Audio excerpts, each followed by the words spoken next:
Now, in the top half of the Bank of Scotland SPL, the battle is still on for the one remaining UEFA Cup spot. Kilmarnock are in the driving seat to earn it, and today they visited Dens Park, buoyed with the knowledge that Dundee hadn't won there since November the 18th.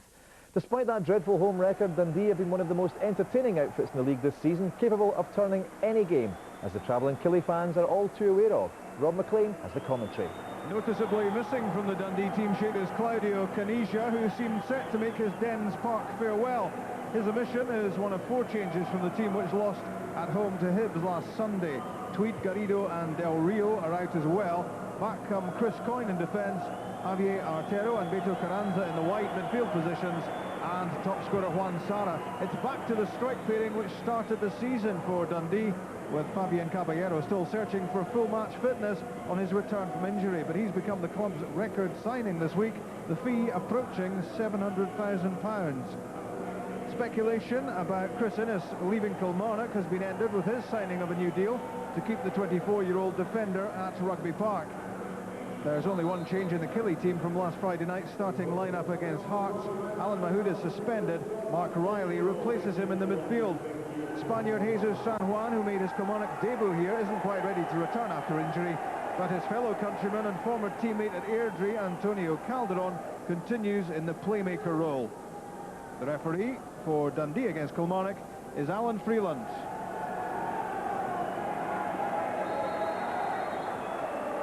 You have to have a good memory to remember when Dundee last won at home.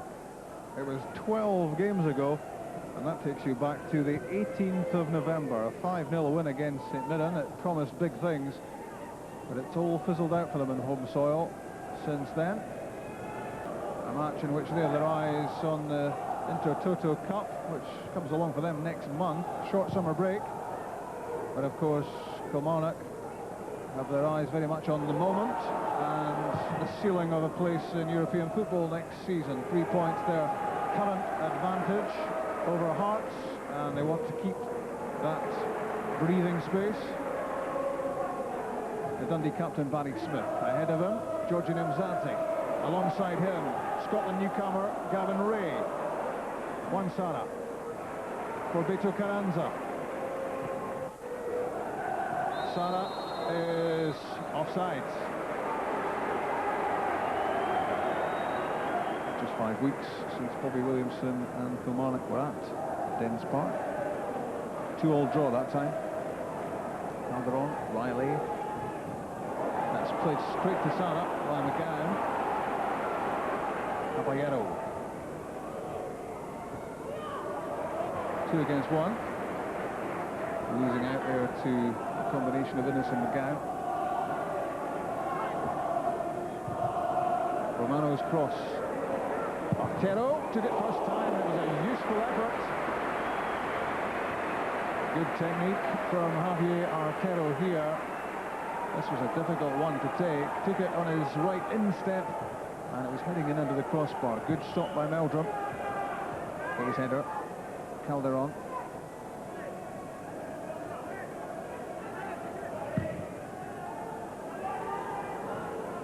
Back goes Kizunishvili, and his first Dundee goal might have been in the wrong end had Langfield not reacted quickly. Breakdown in communication between defender and keeper. He's smiling now, Jamie Langfield, but with a red face there had that ended up in the net.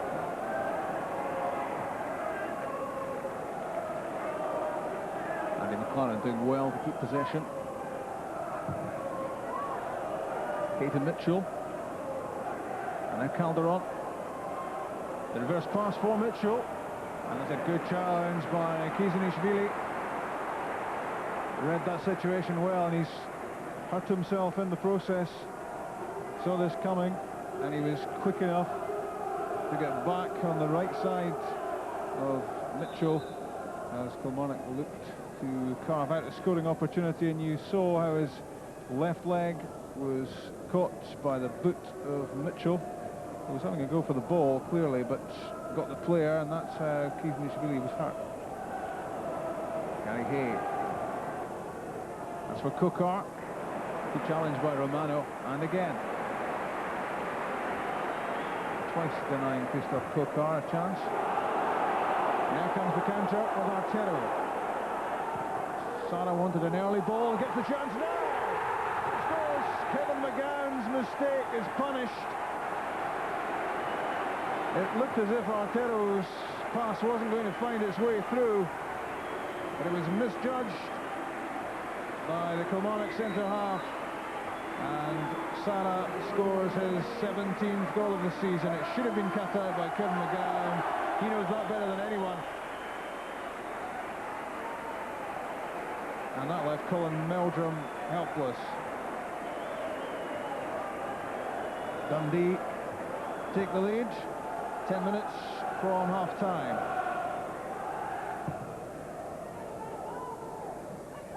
Caballero the target. Sara. One last chance, maybe, for Dundee to add to their lead. Useful from Carranza. Artero. And Sara can't quite make contact. Agonising for him. Sensing a chance for goal number 18 of the campaign. Great skills down the line from Carranza. Artero fired it across. Took a deflection on its way through to Sara. And he was frustrated as he tried to get his head to it. Mitchell to Buildup. He's lost it in a dangerous area. Artero. That's for Caballero. Slipped at the crucial point. Played away by McGowan. Dundee now beginning to create opportunities. And they'll be disappointed there with 3 against 3 that they couldn't stretch the lead. It was Artero who set up Caballero, and he lost his footing right there. 2 minutes added already at the end of the first 45. That's the half-time whistle. One VIP Argentinian is missing. That's Claudio Caniggia, but it's another Argentinian whose goal separates the sides and might well have added to it as well. Signs here as well that his partnership with Caballero will bear fruit again for Dundee, but set up here by the ball in from Artero. A mistake made by Kevin McGowan, who should have cleared, and Sara tucking away his chance. Not much else to speak of. A pretty disappointing first half, but Dundee coming alive towards the end of the first 45, and they lead by a goal to nil. Kilmarnock want to keep up their impressive recent record of qualifying for Europe, and they are in full position for that final UEFA Cup place at the moment, 3 points clear of Hearts, but they would like to get something out of this match at Dens Park.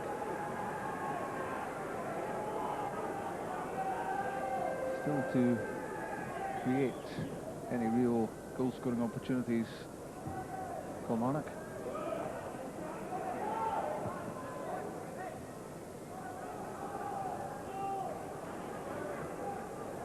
Cleared away by Coyne.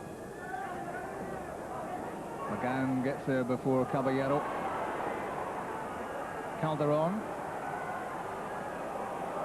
Good run, fell over the ball in the end. Really his fellow Georgian, Mzadzi, and the first half goal scorer, Sara. Lovely reverse pass for Caballero. I wonder if he'd had a little more fitness at the moment, if he might just have got on the end of that set up from Sara. Nicely weighted pass, and Caballero couldn't quite make it.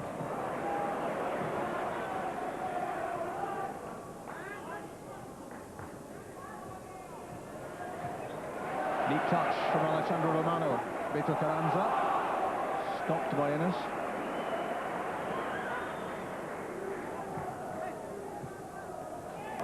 That's another lovely turn from Beto Carranza. That's for Sara. Might well have a crack himself. First time well set up by Carranza's skills. And the Argentinian threatens again. That was useful, and that had Kevin McGowan stretching out. Carranza's cross headed behind. Full of confidence, full of ability. And that was the chance for Sara.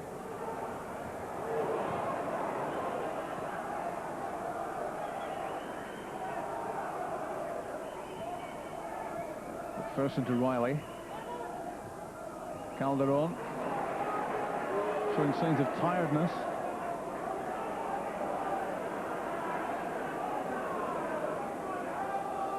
Beto Carranza, a lively performer, but even he couldn't catch that one.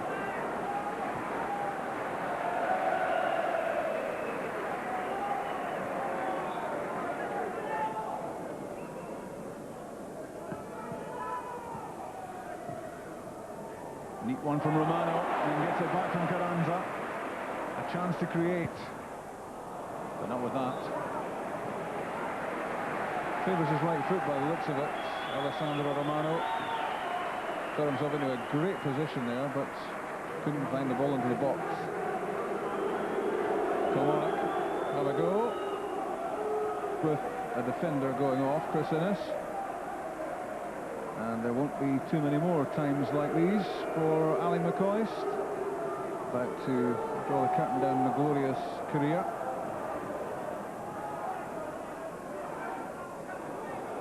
Well won by Antonio Calderon.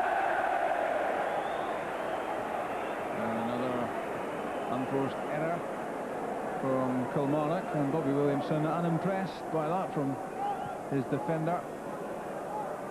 Corner kick conceded.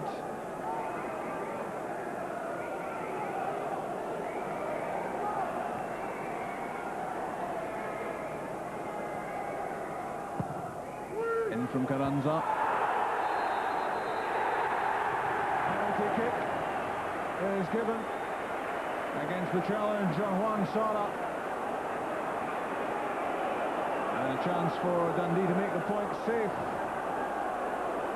There was the arm on the shoulder from Kevin McGowan. He was holding down Juan Sara, and a penalty kick is given. It's possibly clearer there. There's the arm locked on Sara. No real need for it from McGowan, and he's conceded a penalty kick. And now the great debate about who's going to take it. Juan Sara, I'm sure, was pretty keen to take it himself, but we have already this season seen him miss 2 penalties in the one match. So he is relieved of his duties, and it's to be Beto Carranza.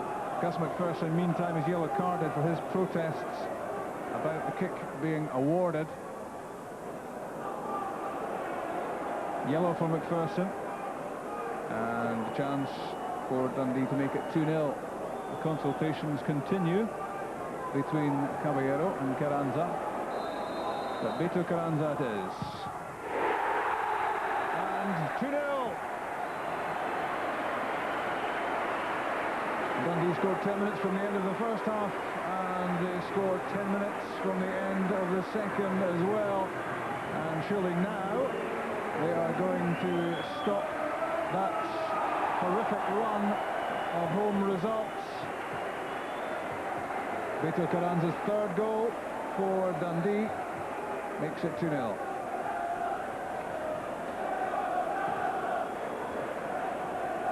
Ivana Bonetti might have something to shout about tonight.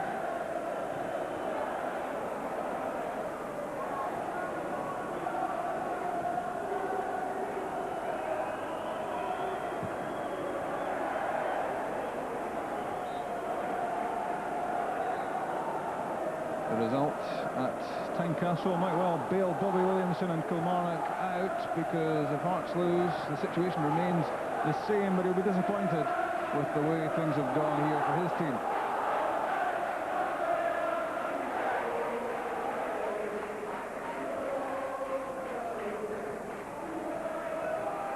Caballero takes a deflection. Here's Juan Sara. Well, he looked a certainty there to score his second of the game, Sara. But sometimes for him it seems better when he's got very little time to think about it. He bags of time here to get the ball down and steer it in. Well, that's what you call in golf a fresh air shot.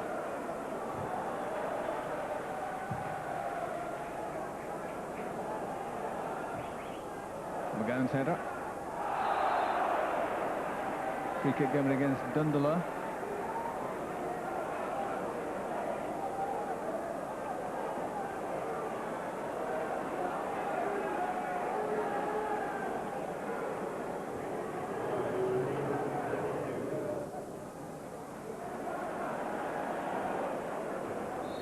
Coyne and Mzadze over the free kick.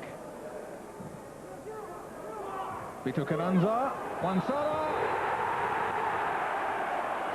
Ball in the net, but it won't count. Offside flag up against him. That was a lovely finish from Wansara. Having missed the sitter, he then produced this tracker down on the chest, flicked in with the outside of the right boot, but the flag was up already for offside. Ray to Carranza. McPherson intercepted, then gave it away to Romano. Carranza again. And mistakes aplenty at the back for Kilmarnock, offering up more opportunities for Dundee, and a chance for Beto Carranza here to get his second of the match, trying to curl this into the top corner, but needed to steer it down a bit. McGowan's header, flicked on by McLaren. Here comes Craig Dargo, chance to pull one back. And Dargo does. 2-1. And 2 minutes of stoppage time remaining. He scored here 5 weeks ago in the corresponding fixture before he was red carded. And again, showing his pace and his sharpness and his ability to finish.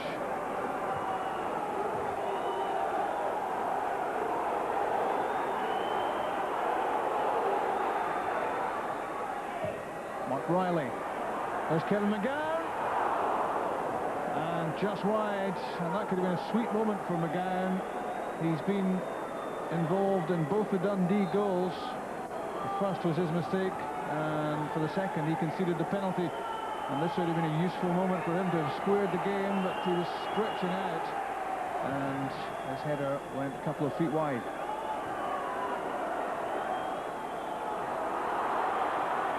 Here's Calderon inside the 4th minute of added time, and Andy McLaren within inches of grabbing a point for Kilmarnock.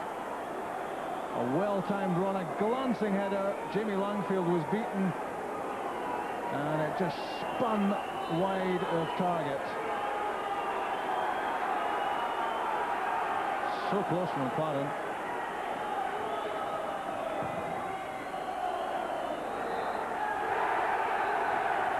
Dundee have won their first match at Dens since mid-November. Wansara struck in the first half, 10 minutes from half-time, and certainly had chances to add to his tally further, but it was Beto Carranza who looked to have made the point safe for Dundee 10 minutes from time, a penalty kick after Sara was fouled by McGowan. But Craig Dargo's goal, right at the death, made things very interesting, and the Dundee fans wondered whether another win was about to slip away from them.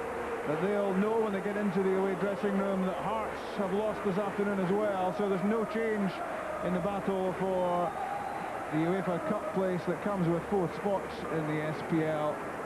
But the result at Dens, Dundee 2, Kilmarnock 1. It's very good to see some youngers play in a different position with a good performer as Zurab, and no, I'm quite happy for my team. Yes. And Caballero and Sara looking Yes. a good partnership again. Yeah, Caballero is done better today, but I believe that he need a while for working, but today I saw him to do another step. It's good. Kilmarnock seemed to make quite a lot of mistakes, a lot of unforced errors. Yeah, we did. We gave a lot of needless corners away. We passed the ball back, and we should have been going forward and put our goalkeeper under pressure. And that invited Dundee on, and you just can't do that, especially when the ground's as bumpy as what it is. You say you didn't deserve much, but you could have grabbed a point at the end, because 2 good headers from McGowan and McLaren were painfully close. Yeah, we could have done, but I think it would have been unjustified. But you just got to keep on going and try and get something out of the game. Sometimes you don't deserve it. Juan, you'll be pleased with Dundee getting a home win. It's been a while. Yeah, because after the this bad season at home, we could win at here, and I'm very happy about that, in the last game. At this stage of the season, you must be thinking that you could have done an awful lot better. Yeah, I think today we played very well, and it's good for the next year, no? For the team. I suppose the good news for you is that Hearts lost as well today, so the gap remains the same. Yeah, but we don't take any consolation for Hearts misfortune. We've got to worry about ourselves and keep on trying to win games, and it's going to be hard. We get Rangers now and Celtic afterwards. Why did Caniggia not play today? Because I chose, it's a technical decision, I chose Juan Sara and Fabio Caballero because Fabio has to play all the match, and then Juan Sara is our top scorer, so he was just technical. Will Caniggia play again for Dundee? Could be, he's available. Is there any news on what the future is for Caniggia? Everyone expects him to leave Dundee in the summer. Will that happen? I don't know, to tell you the truth, because I believe that it's an old story now. It's better if we're talking about football and that's it. Yeah, but a lot of people want to know what's happening. Yeah, but every time we are here and talking about Caniggia, but nothing happened. So we have to carry on and speak about football. Let's speak about next season. Could Caniggia be part of your plans? He has 2 years of contract, of course. Do you hope you can still keep him? I hope so, yeah. Any offers so far? Not yet. Not yet, but... There is something probably, but nothing sure, so it's difficult to say. Nothing's decided? No, not really. I think Rob was trying to make a point there. Didn't get to any answers from Ivana Bonetti there, Eric, but we'll talk about football in a minute. Let's talk about Caniggia. Is he going to be at Dundee next season, do you reckon? Oh, I think it might be unlikely now. I think there are one or two clubs that are looking very strongly to take him next season. Certainly one that we're led to believe in this country. But he's bound to have a market, even in England. Names, Eric. Sorry? Name names, Eric. Allegedly, it could well be Rangers, but I think he's capable of playing at a high level. And certainly even in the Premiership, I think he would certainly do a job. Right. A technical decision to leave him out, or was he dropped today, Jim? I think he's probably dropped. I mean, I know the manager's saying that he preferred the other partnership, but I mean, if Caniggia was staying, or if he was confident he was staying, I think he would have played him today. I think he was dropped simply because Caniggia wants to move, and the manager knows that now, so he's left him out. He's going to look at his other options, and we'll talk about football now. We'll talk about Dundee and how good they've been. Peter Carranza today had a fantastic game and really offers such a lot to this Dundee team. What do you think? Yeah, he was the star for me today, no doubt about it. I thought he did exceptionally well. His ability on the ball is fantastic. Here we can see again, he eliminates one here, and what he does brilliantly here, he actually stops the ball, and as the defenders close in on him, he's moved it again quickly, and he's a bag of tricks. He's constantly a threat. Again, this time he takes it wide, and not only can he eliminate players, but he's capable of delivering excellent ball. Again there, he takes the ball with his right foot and then crosses it with his left, and when you take it close to defenders like that with your right foot, you're already a step ahead, so it's very difficult for defenders to defend. Great turn here as well. Yeah, it's an excellent turn. Just defenders just can't do anything about it, and he's away again. And I think it's Sara. I think he sets up here as well. Sara's got a bad touch on this one. You know, normally you would expect more from him, but again, Carranza looked really good in that one. As again, this one, he's lucky as well, though. I mean, I suppose you make your own luck. He was there, but he should have done better with that one, shouldn't he? And here's the penalty incident. Eric, how do you see this one? This is McGowan on Well, Sara. it does happen a lot, but what he does here, he certainly impedes him jumping. So I think you've got to say that the referee's made the right decision there, because he's not allowing him a free jump. It's a great delivery, and Carranza technically puts it away very well. Now, Dundee have signed Caballero this week, a 3-year contract they've got. How important is it for them to get their other stars on the books to make sure they know that they're going to have these players playing for them next season, Eric? Well, I think it's vital for any manager to get his team together. If he can secure the positions that he wants, the key positions, then obviously during the summer he can try and either strengthen it or bring a 1 or 2 round about it. So I'm sure all the coaches now will be trying to figure out what they're going to have next season, who are their key players, can they keep them, and this is a difficult time of the season. Definitely. Now, Caballero's been out for a lot of the season, Jim, but he does make an interesting partnership with Juan Sara up front. Them together will be pretty devastating, you would imagine. Well, we saw that in the film there of that game, Dougie. I mean, you know, they're setting one another up here. Over the bar, of course, and again, we could have done a bit better, Sara, but, you know, they're intelligent players. They seem to be in the same wavelength as we see them. You know, I think you'll see him running through here, and actually, I think he's pointing where he wants the ball to go, and he gives him it. Caballero's through there, and it's a good tackle, I think, by Ennis in the end to prevent them from delivering that ball across the face of the goal. But you know, they play by intuition, those two players, you know, and you can't buy that. Yeah, he finishes this one very well, though it is offside, Eric. Yeah, I think it is clearly offside. He's wandered into an offside position. It's a nice header across the goal. Takes a lovely first touch and finishes. And this one's Kevin McGowan not having a great day, a bit of a sclaff there.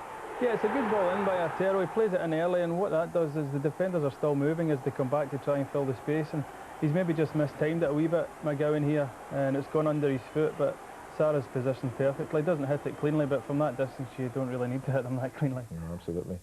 Now, we talked a lot about Dundee, but Kilmarnock today, Bobby Williamson was very honest saying that they didn't deserve anything from today's match, but you would imagine them who have got most of the points this season from away games, you'd imagine to take more, you know, more effort from them today. I think Bobby's got to be desperately disappointed with that, because if you look at it now, that, you know, nothing changes between them and Hearts in the race for that other European place, and I think with Kilmarnock, Bobby's already said they've got the old firm in the last two matches, so you would have to say that Hearts are now favourites to take that European place. Now, Kilmarnock did get back in the game though, Eric. Craig Dargo scored a goal almost at the death. It was only a few minutes, I think it was the 90th minute. Let's have a look at this goal. I mean, he took this well, but if they had got an equaliser after this, it would have been sort of an injustice. Yeah, I think it probably would have been, but all credit to Craig Dargo. He shows a great turn of pace here, and he shows great patience for a striker here, because he could have hit that slightly earlier, but he's been patient enough